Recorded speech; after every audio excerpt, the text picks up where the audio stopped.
आज आपण जराही मैदा न वापरता 100% गव्हाच्या पिठाच्या टम्म फुगणाऱ्या पुऱ्या करणार आहोत। सोबत तळताना काही महत्त्वाच्या गोष्टी किंवा सिक्रेट टिप्स सांगणार आहे, ज्यामुळे पुरी मस्त फुगलेली आणि बराच वेळ फुगलेली राहील। आपली सगळ्यात पहिली स्टेप्स आहे की एक भांडं घ्यायचं आहे। त्या भांड्यामध्ये एक मोठं वाटी मी गव्हाचं पीठ घेतलेलं आहे आणि गव्हाच्या पिठामध्ये आपल्याला बारीक रवा घालायचा आहे। तो भाजलेला नाही आहे, न भाजलेलाच आपल्याला इथे रवा घ्यायचा आहे आणि त्यामध्ये आपण तो रवा छान असा मिक्स करून घ्यायचा आहे। गव्हाच्या पिठामध्ये रवा घातल्यामुळे पुरी जास्त वेळ अशी फुगलेली राहते आणि अशी खुसखुशीत आपली अशी पुरी तयार होते। त्यामध्ये आता मीठ घालायचं आहे थोडंसं, हे सर्व एकत्र मिसळून घ्यायचं आहे आणि आता आपल्याला यामध्ये एक चमचा म्हणजे एक छोटा चमचा आपल्याला गरम तेलाचं मोहन घालायचं आहे। कडकडीत गरम तेल आपल्याला इथे घालायचं आहे। हाताने पूर्ण पिठाला चोळून घ्यायचं आहे। तेल गरम आहे त्यामुळे काळजीपूर्वक करा, तेल जास्त घालू नका। जास्त तेल झाल्यामुळे पुरी अशी तेलकट होते, फुगत नाही। त्यामुळे तेल थोडंच घालायचं आहे, जास्त घालायचं नाही आहे। आता आपण इथे पूर्ण पिठाला हे तेल छान चोळून घेतलेलं आहे। स्टेप्स आपली अशी आहे की कोमट पाण्याने आपल्याला कणिक मळून घ्यायची। इथे कोमट पाणी वापरलेलं आहे मी, थोडं थोडं कोमट पाणी घालत आपल्याला कणिक मळायची आहे। खूप घट्ट नको आहे, खूप सैल नको आहे आणि मध्यम अशी घट्ट कन्सिस्टन्सी आपल्या कणकेची हवी आहे। रवा असल्यामुळे त्यात पाणी शोषलं जातं, म्हणून सुरुवातीला थोडी सैलसर वाटली तरी चालेल, कारण नंतर रवा पाणी शोषून घेतं। त्यामुळे जास्त सैल पण ठेवू नका, थोडं घट्टसर आपल्याला ही कणिक मळून घ्यायची आहे। कणिक मळून झालेली आहे आपली, हे बघा। एक 20 मिनटं, 10 ते 15 मिनटं किंवा 20 मिनटं तुम्ही याला विश्रांती द्यायची आहे। कणकेवर झाकण ठेवून 20 मिनटं आपल्याला बाजूला ठेवायचं आहे।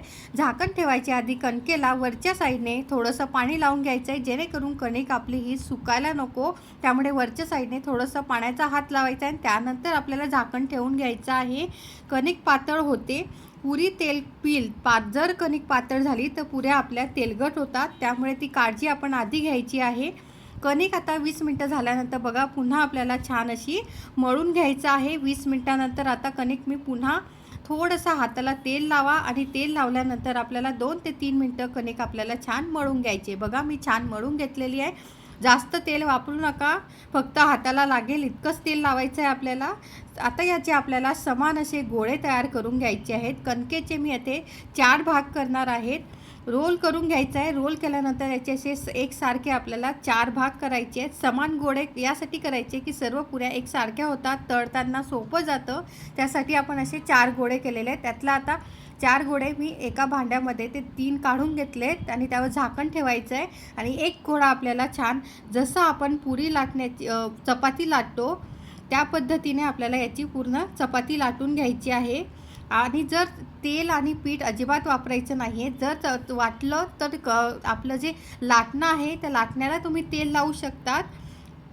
काय होतं, पुरी लाटताना लक्षात ठेवायचं आहे, पुरी उलट पलट करू नका, एकाच बाजूने ती लाटायची आहे। चपातीपेक्षा किंचित जाड असायला हवी, सर्व बाजूंनी एकसारखी असायला हवी। कडा जाड किंवा मध्ये पातळ अशी पुरी नीट फुगत नाही। आता आपल्याला एक चपाती लाटून घेतल्यानंतर मी एक वाटी घेतली, वाटीच्या साहाय्याने त्याच्या छोट्या छोट्या अशा पुऱ्या कापून घेतलेल्या आहेत। आता काय करायचं आहे, आपण सर्व पुऱ्या अशाच या पद्धतीने करून घेऊया। हे बघा मस्तपैकी या पुऱ्या तयार करून घेतलेल्या आहेत आपण। आता आपली पुढची स्टेप्स आहे की तेल आपल्याला योग्य तापवणं गरजेचं असतं। त्यासाठी येथे कढईमध्ये मी तेल घेतलेलं आहे। कढईत तेल तापण्यासाठी एक छोटासा गोळा आहे बघा मी टाकला आहे, म्हणजे आपला जो गोळा आहे तो लगेच वर आला किंवा बबल्स दिसले तर आपलं तेल छान तापलेलं आहे असं समजायचं। तेल कमी गरम असेल तर पुरी तेल पिते, फुगत नाही, त्यासाठी हे आपल्याला करणं गरजेचं आहे। पुरी तळण्यासाठी आपल्याला पुरीची बाजू पोळपाटावर होती ती बाजू आपल्याला खाली ठेवून तेलात सोडा। पुरी उलटी टाकू नका, त्यामुळे फुगण्यास मदत होते। काय होईल, पुरी तेलात सोडल्याबरोबर गॅस थोडासा मोठा करायचा आहे। झाऱ्याने वरतून गरम तेल पुरीवर सोडा, यामुळे पुरी लगेचच फुगते। पूर्ण पुरी फुगले की गॅस मध्यम करा, मग पुरी उलटा। दुसरी बाजू तळताना हलकंसं आपल्याला दाबायचं आहे, यामुळे कडापर्यंत पुरी छान व्यवस्थित तळली जाते, एकसारखी तळली जाते। पुरी जास्त वेळ फुगलेली राहण्यासाठी आपण यामध्ये रवा वापरलेला आहे। आता एक तेल व्यवस्थित तापलेलं असावं, हे खूप महत्त्वाची टिप्स आहे. पोळपाटाची बाजू खाली ठेवून पुरी टाका.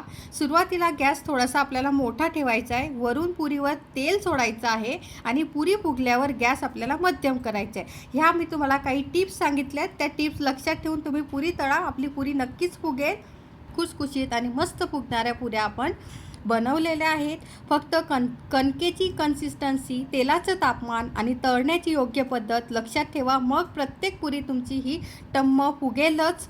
कारण ही रेसिपी आपण जी पुरी आपण तयार केलेली आहे ती गुढीपाडव्यासाठी किंवा श्रीखंड पुरी, आमरस पुरी किंवा बासुंदी पुरी यासोबत तुम्ही नक्की ट्राय करू शकता. आणि रेसिपी आवडली असेल तर व्हिडिओला लाईक करा, शेअर करा आणि हर्षलाज रेसिपीजला सबस्क्राईब करायला विसरू नका. पुन्हा भेटूया अशा नवीन रेसिपीसोबत. धन्यवाद. Happy cooking.